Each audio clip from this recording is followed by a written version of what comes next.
need crowdfunding for-profit organizations. You today are limited and almost hamstrung by the rules created by the SEC.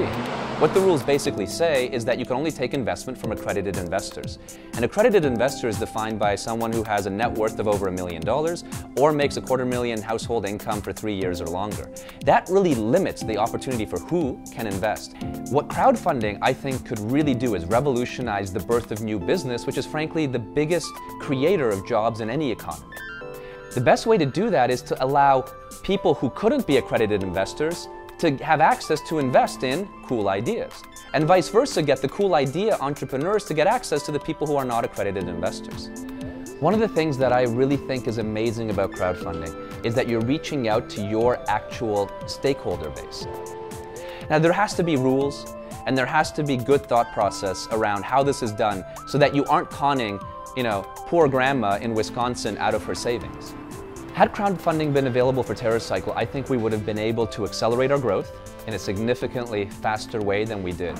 And had I been able to have access to that, I would have been able to demonstrate my company's ability to raise money. So it would have helped me in a very, very big way had crowdfunding been available for-profit organizations back when I began. And I just hope, for the sake of all future entrepreneurs, that it is.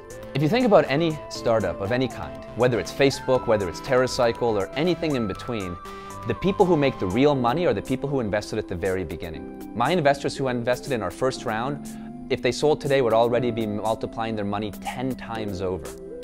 Facebook is the exact same thing, maybe at just a bigger scale.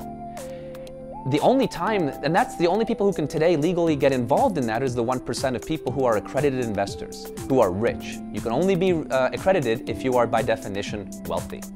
And they say that because then you can absorb the risk if you lose it. But the 99% wouldn't even legally be allowed to invest in any of these businesses when there's the real money-making opportunity. The only time they could is when it IPOs. If you invested in Facebook at its IPO, you'd already have lost half your money.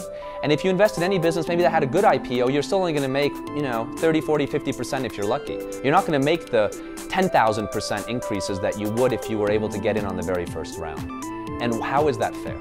I think crowdfunding solves all of these issues and will also spur tremendous rate of growth of startups. And if you hear any politician, Democrat or Republican, they will always say the small business creation is the key to job creation. So why not fix the economy with one simple change?